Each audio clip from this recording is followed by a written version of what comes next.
त्याचा अर्थ हेच कुंडी आहे. अर्ज करावा. उदाहरणार्थ तुम्हाला पाहिजेच असेल तर तो कुंडी आहे, पण आज तो मराठा आहे, तुझा 7-12 दे, तुझा 7-12 दे. तो 7-12 नाही, तू कोणाची पटांतरण करतो त्याचा शपथपत्र दे, तुला कुंडी प्रमाणपत्र देते. बरोबर? आपण जे म्हणतात त्याचे पैसे आहेत ते दुसरं त्याच्यामध्ये ते दुसरं आहे, तेव्हा ते अर्ज नक्की बनवायची. आणि विखे पाटील साहेब म्हणजे ते सोडून घेतात.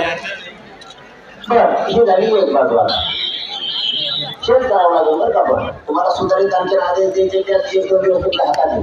पण मी लास्टचं सांगतो आता, हे जे लढणार विश्वास, हे जे फसवणूक करणं येणं जाणं लय मराठीत मुंबईत तुम्ही म्हणून वाटा लावणं हे खूप मी बघितलं.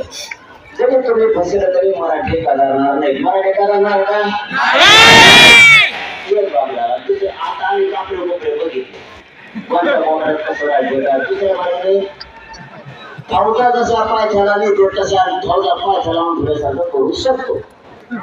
पण माझी तुम्हाला बाबा रे मला बोलू द्या. माझी विनंती, जर कदाचित काही अभ्यासकांचं म्हणणं असेल तर मान सन्मान त्यांचा म्हणून त्यांनी जर आता अंमलबजावणी झाली पोरा येऊ आणि अभ्यासकांना सांगतो एवढं बी नव्हतं राव आपल्या हातात. मला लेकरांना समजून घ्या. मी तुमचं वाटोळ होऊन असं नाही बोलू चालणार. मला आयुष्यात नाही कमायचं नाही काही, मला तुम्हाला कमायचंय. माझ्या जागेवर दुसरा असता करोडो रुपयांचं पदक कमवून घरी बसला असता रे.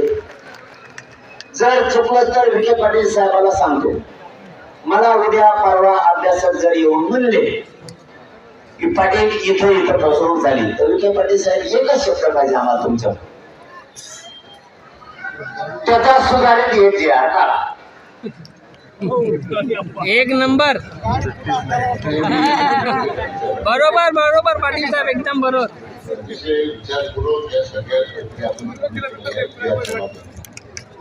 नाही पुन्हा वाशीसारखी फसवणूक करायची. मी त्यांचं समाधान करीन. त्यांना असं नाही की शुद्धीपत्र करायचं तसंही करू. ओके, आता प्रश्न सगळे सुटले. आता शेवट कराय आणि आता लगेच बंद करतो बोलायचं.